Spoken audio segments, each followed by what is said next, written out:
When did a prank on a teacher go too far? Mrs. Osborne immediately locked the classroom door and screamed, "Which one of you thought it was funny to prank call my mother last night?" A couple of boys in the back snickered nervously, but nobody raised their hand. Aiden and Alex were always pulling stupid pranks, so everyone assumed it was them, but they shook their heads when people looked their way. Whoever did it scared her so badly that she had a heart attack. "My mother died last night because one of you thought it would be hilarious to call and threaten her." The room went completely silent. Even the kids who never paid attention were staring at Mrs. Osborne in shock. Someone's backpack fell off their desk, and the thud made everyone jump. "Nobody is leaving this room until I find out who did it. The police are waiting outside to arrest whoever is responsible." Danica raised her hand tentatively and asked if we could call our parents. Mrs. Osborne shook her head and said not until someone confessed. She pulled her chair in front of the door and sat down with her arms crossed. Her phone kept buzzing, but she ignored it. The next 20 minutes felt like hours. Students started whispering to each other, trying to figure out who could have done it. Everyone had Mrs. Osborne's number from the class contact sheet she'd handed out at the beginning of the year. Any of us could have found her mom's information online. Kenny suggested it might have been someone from another period, but Mrs. Osborne said the caller mentioned specific things from our class, details only someone in the first period would know. She'd narrowed it down to us 30 students and wouldn't stop until she had a name. The accusations started flying. People pointed fingers at the usual suspects like Aiden and Alex. Then someone mentioned that Alexis had been mad about her grade on the last essay. Ian said he'd overheard Lawrence joking about prank calling teachers. Everyone was turning on each other, trying to deflect suspicion. Mrs. Osborne just sat there watching us with those red-rimmed eyes. Every few minutes she'd remind us that her mother was dead because of someone in this room.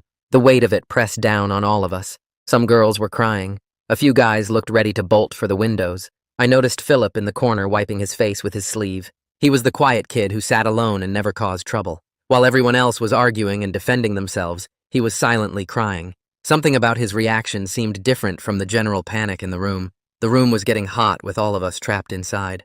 Someone banged on the door from the outside, but Mrs. Osborne didn't move. We could hear muffled voices that sounded like administrators trying to get in. She'd barricaded us in here and wasn't budging until she got her answer. An hour passed, then 2. We'd missed second period completely, and third was starting. Parents were probably being called. The police were supposedly waiting. Everything was spiraling out of control because of one stupid prank call that had gone horribly wrong. Riley started having a panic attack and begged to go to the nurse. Mrs. Osborne wouldn't let her leave. Marco tried to reason with her, explaining this was kidnapping or false imprisonment. She laughed bitterly and said the police could arrest her after they arrested her mother's killer. That's when I noticed Philip had moved to the back of the room. He was sitting on the floor behind the last row of desks with his knees pulled to his chest. His whole body was shaking. While everyone else was scared of getting in trouble, he looked absolutely terrified. I made my way over to him, stepping around backpacks and angry classmates. When I sat down next to him, he flinched like I might hit him. Up close, I could see his face was blotchy from crying, and his breathing was ragged. "Philip, are you okay?"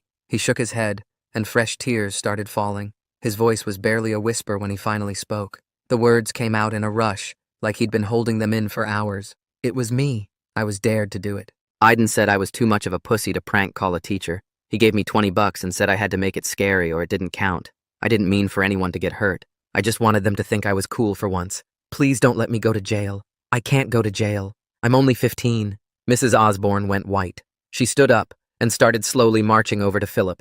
Her footsteps echoed across the silent classroom as she crossed the room in 5 quick strides. Philip tried to scramble backwards but hit the wall behind him. She grabbed his shoulders with both hands and her fingers dug into his shirt.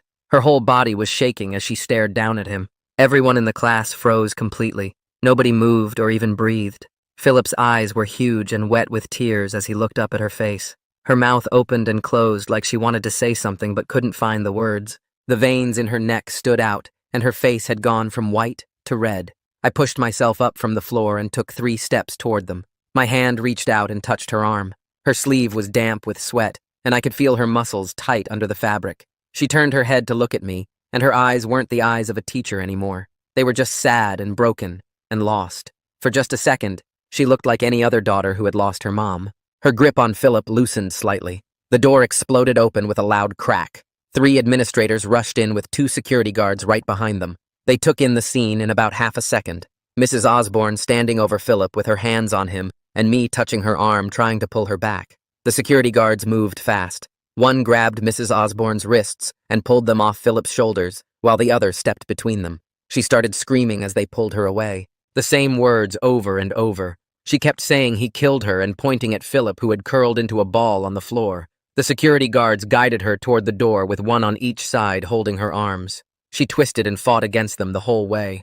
Her voice got louder as they got her into the hallway. We could still hear her shouting about her mother and demanding justice even after the door closed behind them. The administrators stayed in the room with us. One of them told us all to sit down and not move. More adults flooded in through the door. Some were teachers from other classrooms and others looked like office staff.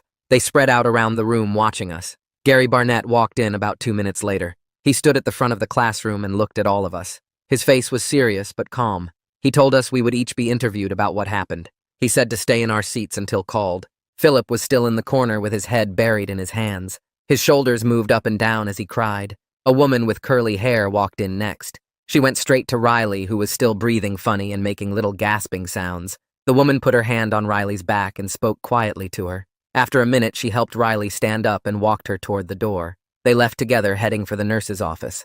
The rest of us sat in complete silence. Nobody wanted to look at each other. The clock on the wall showed we had been trapped in here for over 2 hours. My legs were stiff from sitting on the floor. An administrator came to the door and called out the first name. Kenny got up and followed them into the hallway. 5 minutes later, they called Danica, then Ian. One by one, they took us out for our statements. Some kids came back to the room after, and others didn't. When they called my name, I stood up on shaky legs. The hallway was full of people. Parents were there now, demanding to know what happened. Police officers stood near the main office. The administrator led me past all of them to a small room. Inside was the woman with curly hair who had helped Riley. She smiled at me and said her name was Alina LeBlanc. She asked me to sit down and tell her what I saw. I started to explain about Mrs. Osborne locking us in, but then stopped. I told her I needed to talk to someone privately first. She looked confused, but nodded. She said we could talk in her office where it was more comfortable. We walked down another hallway to a door with her name on it. Inside were 2 chairs and a small couch. Pictures of mountains covered the walls. She sat in one chair and I took the other. I told her everything Philip had said to me, about the dare from Iden, about the $20, about wanting to be cool, about how scared he was of going to jail. She listened without interrupting and wrote notes on a yellow pad. When I finished, she put down her pen. She explained that the police needed to know this right away. She picked up her phone and called someone. A minute later, Gary Barnett walked into the office. Alina told him to sit down, and then asked me to repeat what Philip had told me. I went through it all again. The dare and the money and everything. His face went from confused to shocked to pale. He rubbed his forehead with one hand. He stood up quickly and told someone outside the door to bring Philip to his office immediately. Then he looked at me and said I would need to talk to the police detective who was on the way. I sat in a plastic chair outside Gary's office for what felt like forever, my hands shaking as I pulled out my phone. I typed a message to my mom as fast as I could. The text just said there was an emergency at the school and Mrs. Osborne locked us in the classroom and the police were coming.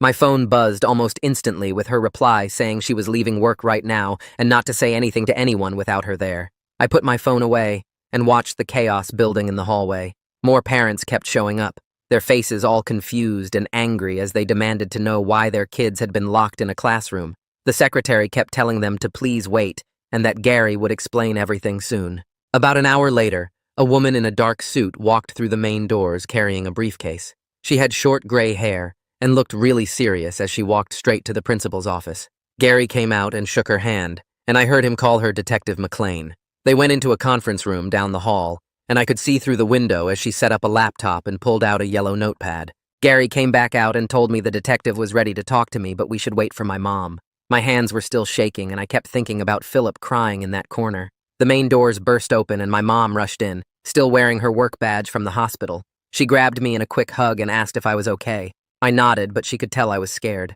We walked together to the conference room where Detective McLean stood up and introduced herself with her full name, Rhoda McLean. She seemed nice, but really professional as she explained she needed to understand exactly what happened this morning. Mom said she wanted to be present for any questions, and the detective agreed right away. She asked me to start from the beginning when Mrs. Osborne first locked the door. I told her about the screaming and the accusation about the prank call. I explained how Mrs. Osborne said her mom died from a heart attack. The detective wrote everything down and asked me to slow down a few times. When I got to the part about Philip confessing to me, she stopped writing and looked up. She asked me to repeat exactly what Philip said, word for word if I could remember. I closed my eyes and tried to remember his exact words about the dare and the $20 and wanting to be cool. She had me write it all down on a piece of paper while it was fresh in my mind. Through the conference room window, I could see the hallway getting more and more crowded. Parents were everywhere now, some of them yelling at the office staff. A security guard was trying to keep people calm, but it wasn't working. Someone must have called for a soft lockdown because I heard the announcement over the speakers telling all students and staff to remain in their classrooms. The detective asked me more questions about Aiden and if I'd ever seen him bully Philip before. I told her I didn't really know them that well, but Aiden was always doing stupid stuff to get attention. She asked about Mrs. Osborne too, if she'd ever acted strange before today. I said no. She was actually one of the nicest teachers before this happened. The interview took about 40 minutes total. When we finished, the detective thanked me and said I'd been really helpful. She gave my mom her business card in case we remembered anything else. Mom and I went back to the main office to sign me out, but the secretary said we needed to wait because they were still processing everyone. We sat in the uncomfortable chairs and watched everything happening around us. That's when I saw Philip being walked down the hall by an older woman who must have been his grandmother.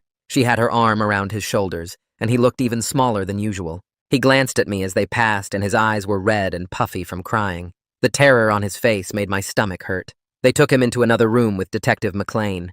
About 10 minutes later, I watched Aiden walk past with his parents. His usual confidence was completely gone, and he stared at the floor as he walked. His dad looked mad enough to explode, and his mom was wiping her eyes with a tissue. They went into Gary's office and closed the door. We could hear raised voices but couldn't make out the words. The detective interviewed Aiden for over an hour, while the rest of us were finally allowed to leave. The hallway was packed with families trying to get their kids and leave. Everyone was talking at once, spreading rumors about what really happened. Some people said Mrs. Osborne had a gun, which wasn't true. Others said multiple kids were arrested. Parents were recording everything on their phones, and I knew this would be all over social media within hours. Mom drove me home in silence, and I stared out the window thinking about everything. That evening we turned on the local news, and there it was. The top story about a teacher who held students hostage after her mother's death. They didn't say any names, but showed footage of our school and interviewed some parents in the parking lot. Everyone at the school would know exactly who they meant. Mom heated up leftover pasta for dinner, but I couldn't eat anything. My stomach felt sick thinking about Philip and what might happen to him. He was just a kid who wanted friends and made a really stupid choice. Mom sat with me at the kitchen table, and we talked about how one stupid decision can destroy so many lives. She said Philip would have to live with this forever, knowing his prank call caused someone to die. She also said Mrs. Osborne would probably never teach again after locking us in like that. Even Aiden would face serious consequences for paying someone to commit what turned out to be a crime. None of them probably imagined it would end up like this when they made their choices. Mom held my hand and said she was proud of me for telling the truth and helping Philip when he needed someone, but I didn't feel proud at all. I just felt sad for everyone involved. The next morning, Mom drove me to the school even though I usually took the bus because she wanted to make sure everything was okay. The parking lot was way emptier than usual, and when I got to first period, only about half the kids were there. A substitute teacher sat at Mrs. Osborne's desk looking nervous, while Alina LeBlanc, the counselor from yesterday, stood by the door greeting everyone as we came in. She had this fake calm smile that didn't reach her eyes and kept asking if we were doing all right. The substitute introduced herself as Miss Rodriguez and said she'd be teaching us for a while but didn't explain how long. Alina took over and started talking about trauma and how it was normal to feel scared or confused after what happened yesterday. She passed around a feelings chart and asked us to point to how we were doing, but most kids just stared at their desks. Kenny picked angry, and Danica picked sad. But when it got to me, I just passed it along without choosing anything. Alina kept trying to get us to share our thoughts, but the room stayed mostly quiet, except for the sound of someone's pen clicking over and over. She gave up after 20 minutes and let Ms. Rodriguez start teaching, but nobody could focus on the lesson about symbolism in literature when we'd just lived through something that felt way too real. During lunch, I sat with my usual group and heard that Philip had been suspended while they investigated everything. Someone's older brother worked at the courthouse and said he saw Philip there with his grandma and a lawyer, which made my stomach drop, because that meant this was getting really serious. The cafeteria buzzed with rumors about what would happen to him and whether he'd go to jail for making the call that killed Mrs. Osborne's mom. Kids kept looking over at the empty spot where Philip usually sat alone with his sandwich and library book. 2 days later, Aiden showed up at the school again, but he looked different without his usual cocky walk and loud voice. He sat in the back of every class and didn't talk to anyone. Not even Alex, who used to be his best friend. I watched Alex tell a group of kids that he had nothing to do with the dare and didn't even know Aiden was going to do it. Their friendship was completely destroyed, and you could see Aiden knew everyone blamed him for what happened to Philip and Mrs. Osborne's mom. 3 days after that, Detective McLean came back to the school and set up in the conference room again. She called in more students throughout the day, especially anyone who might have seen Aiden and Philip together or heard about the dare before it happened. I saw Ian go in for almost an hour, and when he came out, he looked pale and kept rubbing his hands on his jeans. Later, I found out he'd told the detective about hearing Aiden bragging the day before the incident about getting Philip to do something hilarious for $20. Ian said Aiden had been laughing about how easy it was to get the quiet kid to do whatever he wanted if you just called him names and waved money around.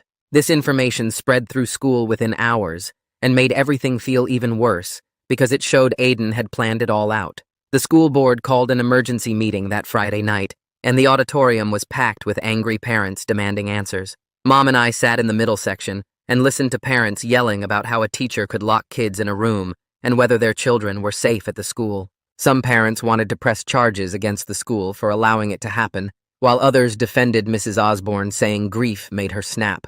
Gary Barnett stood at the podium trying to calm everyone down, but his voice kept getting drowned out by the shouting. He finally got everyone quiet enough to announce that Mrs. Osborne had been placed on administrative leave while the police investigated what she did to us. He also said the school was putting in new rules about how teachers could handle emergencies, and that all staff would get training on appropriate responses to crisis situations. Parents kept interrupting with questions about lawsuits and whether Mrs. Osborne would ever be allowed near their kids again. Gary looked exhausted as he tried to answer everything, while also protecting Mrs. Osborne's privacy and not saying anything that could affect the legal case.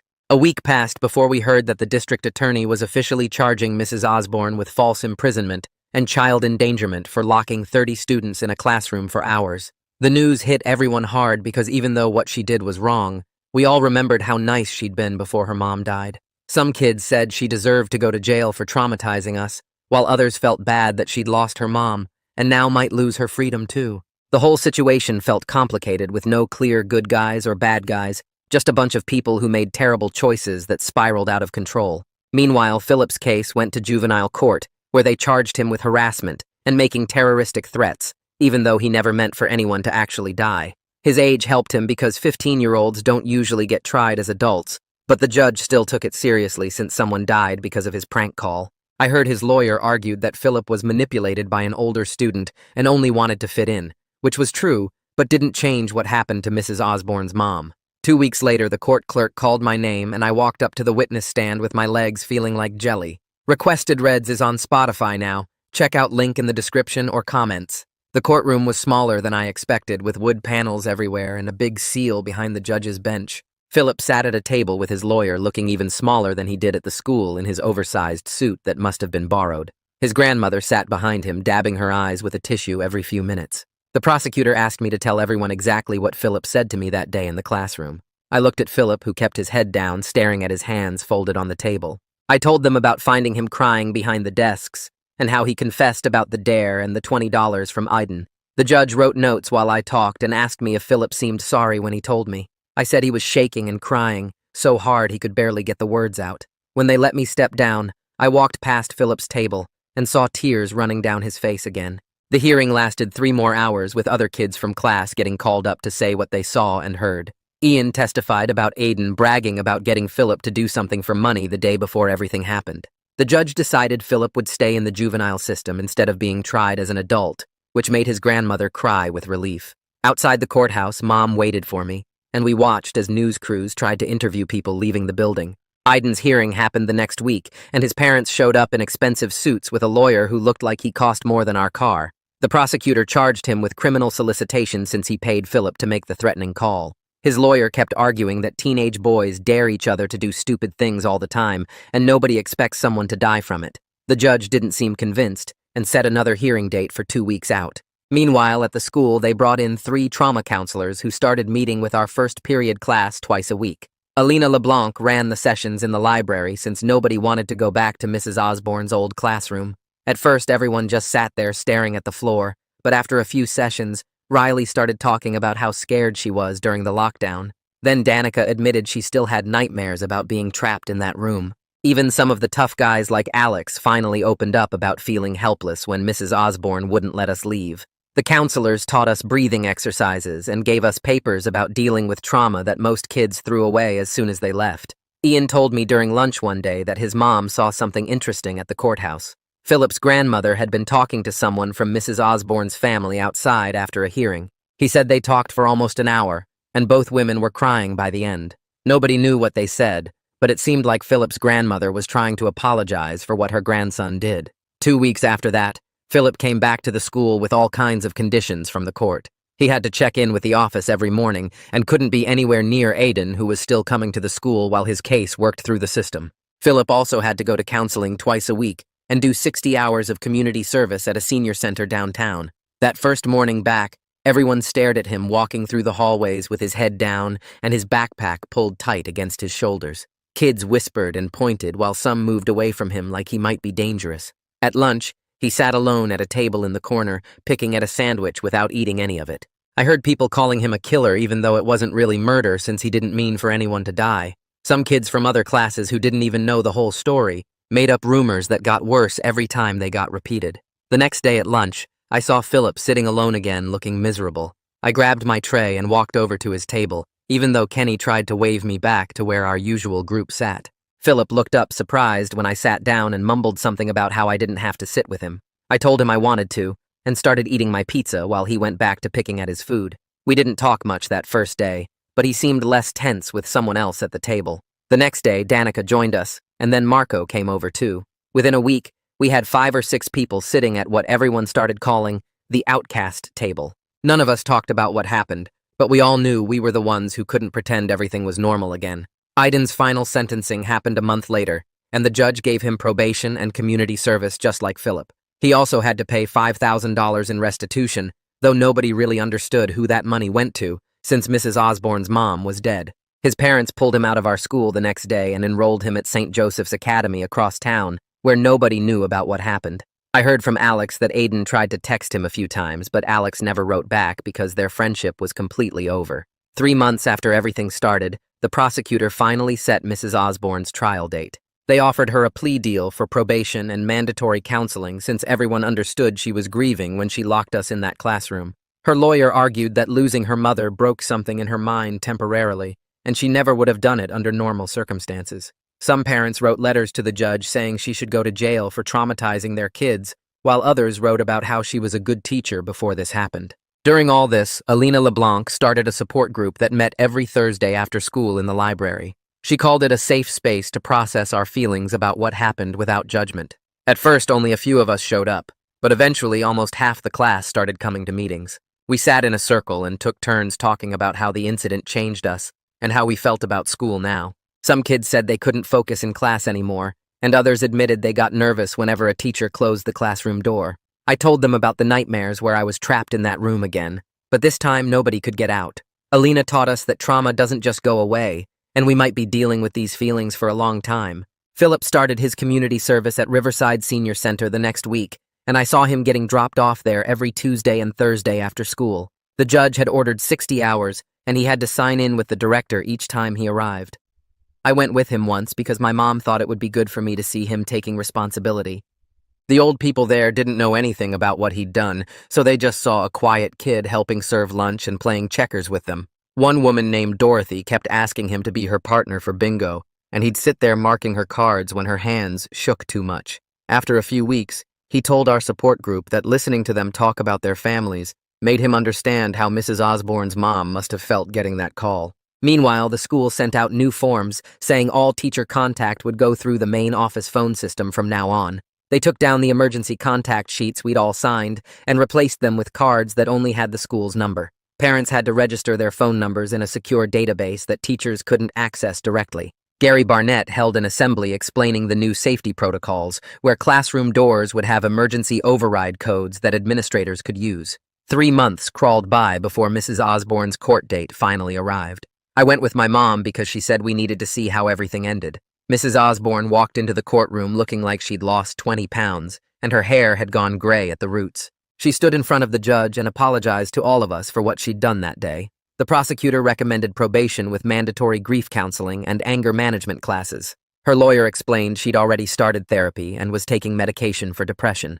The judge accepted the plea deal and gave her 2 years probation, plus 1,000 hours of community service. Right after the hearing, a group of parents started a petition to ban her from ever teaching again. They collected over 200 signatures in 3 days and presented it to the school board at their monthly meeting. Other parents wrote letters saying she deserved compassion because grief had made her do something she never would have done otherwise. The arguments got heated at the board meeting with people yelling about child safety versus second chances. The board went into closed session for 3 hours before announcing their decision. Mrs. Osborne could return to teaching after completing her sentence, but not at our school or any school in the district. She'd have to find work in another county if she wanted to teach again. Nobody seemed happy with the compromise, but at least it was over. During all this, Philip threw himself into his schoolwork like it was the only thing keeping him sane. His grades went from C's and D's to straight A's within 2 months. He started staying after school to help younger kids with their math homework in the library. The math teacher said he'd never seen such a dramatic improvement in a student before. I started having panic attacks whenever a teacher closed the classroom door. My hands would get sweaty, and I'd feel like I couldn't breathe. Mom made an appointment with Alina, who started seeing me every week after school. She taught me to count my breaths and imagine myself somewhere safe when the panic started. We worked through what happened that day, and my guilt about being the one who got Philip to confess. She reminded me that telling the truth was the right thing, even though it led to all this mess. 6 months after everything started, our class organized a memorial service for Mrs. Osborne's mother at the school auditorium. Most of us showed up even though nobody made us go. Philip sat in the very back row with tears running down his face the whole time. People got up and shared memories of Mrs. Osborne from before that day when she was our favorite teacher. Someone played a video montage of class trips and projects we'd done together. Mrs. Osborne's sister came to speak at the end. She talked about how her mother had been a teacher too and always believed in giving kids second chances. She said her mom wouldn't want her death to destroy more lives and that forgiveness was the only way forward. She looked right at Philip when she said that part, and he completely broke down, sobbing. After the service, Philip spent weeks writing a letter to Mrs. Osborne's family. He showed me 3 different drafts where he tried to explain what happened without making excuses. He wrote about the dare and the $20, but also took full responsibility for his choice. He mailed it to Mrs. Osborne's sister, but never got a response. He told me at lunch one day that writing it helped him start to forgive himself, even if they never forgave him. The letter was his way of facing what he'd done instead of hiding from it forever. The next few months were weird, because people kept showing up at our school to study what happened. Gary Barnett had to meet with administrators from other districts who wanted to learn about crisis management. They'd walk through our hallways with clipboards and serious faces while we tried to ignore them. I saw them taking pictures of our classroom door and the locks that got changed after that day. They interviewed some teachers, but most of us students just wanted to forget about it. Alina LeBlanc started something new in January called a peer mediation program. She trained us to help other kids work out their problems before things got bad. About half our first period class signed up, including me and Ian and even Danica. We met every Tuesday after school in the library to practice talking through conflicts. Alina taught us to listen without judging and ask questions that helped people figure things out themselves. The training helped me deal with my own stuff too. I was still having trouble with closed doors, but working with other kids made me feel less alone. Spring came, and I was at the grocery store with my mom when I saw Mrs. Osborne by the frozen food section. She looked different with her hair shorter and no makeup on. We made eye contact for a second, and she gave me this tiny nod before turning and walking away. That was it, but somehow it felt like she was saying she understood, or maybe that she was sorry. I never saw her again after that. Around the same time, Philip got news that changed everything for him. He'd applied to this early college program at the community college for his senior year. The acceptance letter came in April, and he actually smiled for the first time in months. The program would let him take college classes instead of regular high school ones. He'd get a fresh start where nobody knew about the phone call or what happened after. He told me at lunch that he was scared but also excited to be somewhere new. The rest of junior year went by fast with everyone focused on grades and college prep. Our class had gotten closer through everything that happened. Kids who used to hate each other would nod in the halls or share notes before tests. Even the popular kids and the quiet ones mixed more than before. We all knew what we'd been through together, and it made the usual high school drama seem stupid. Senior year started without Philip since he was at the community college program. I heard from Ian that he was doing great with straight A's and even making some friends. Nobody there knew his history, so he could just be a smart kid working hard. Graduation day came in June, and the whole gym was packed with families. Gary Barnett gave his principal speech about our class being special. He talked about resilience and strength without saying exactly why, but everyone in our class knew what he meant. Parents shifted in their seats because they knew too. When he finished, there was this moment where all of us from that first period looked at each other. It was like a silent agreement that we'd made it through something huge together. Then came the surprise nobody expected. Philip walked up to the podium as salutatorian even though he'd finished at the community college. He'd earned enough credits to graduate with us and wanted to speak.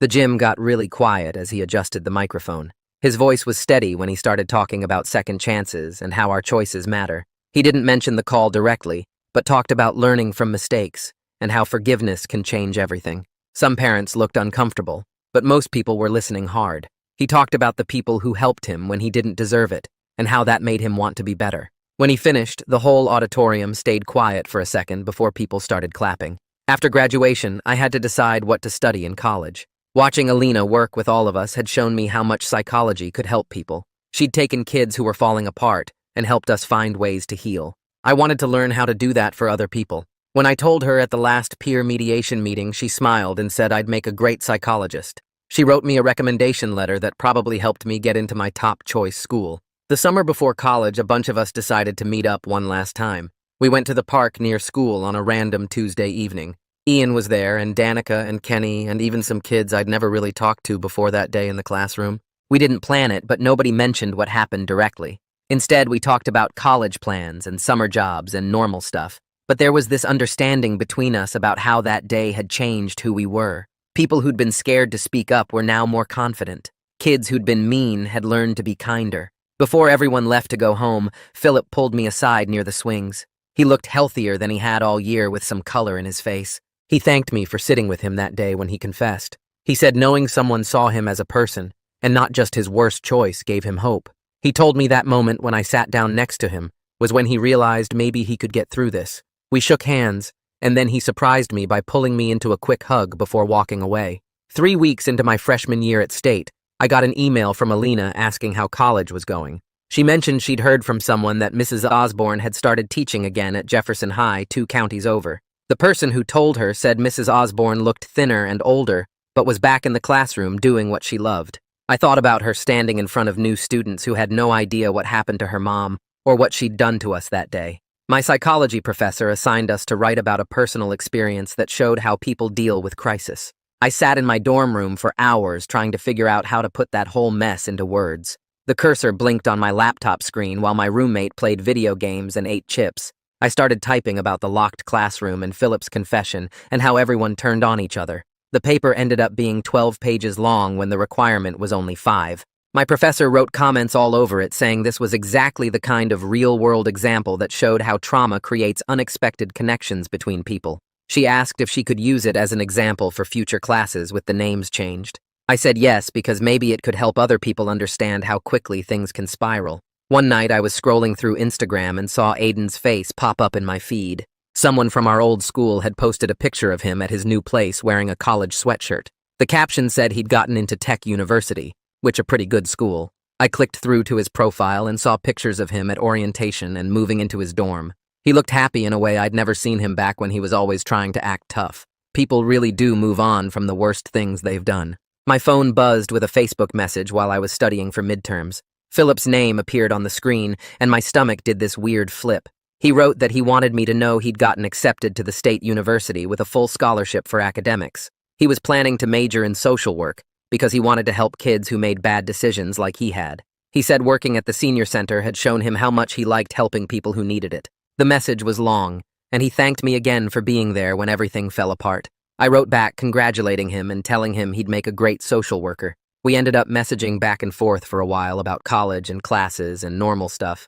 It felt weird, but also good to see him doing something positive with his life. During winter break, I ran into Ian at the grocery store, and we ended up talking in the cereal aisle for 20 minutes. He told me our whole first period class had a group chat going where people checked in sometimes. Someone would post about a hard test or a bad day, and others would respond with support. Even kids who never talked in high school were part of it now.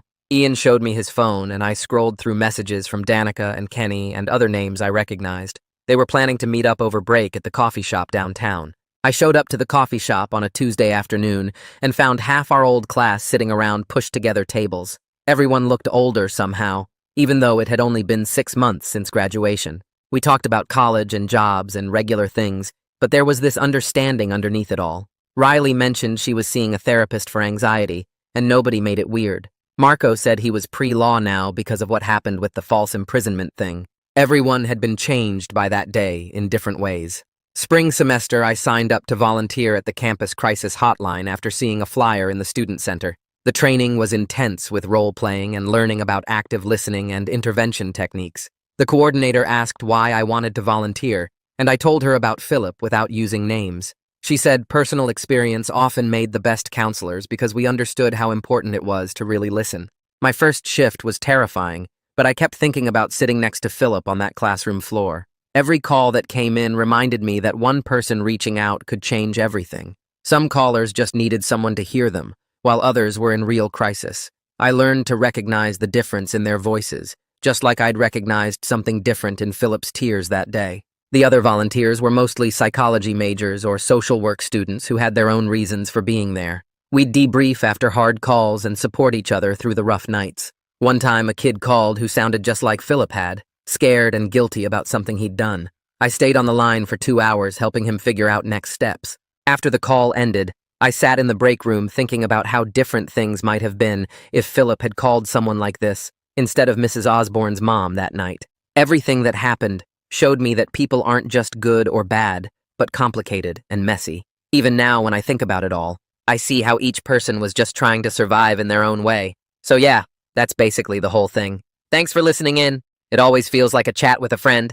Come back if you feel like hanging out again.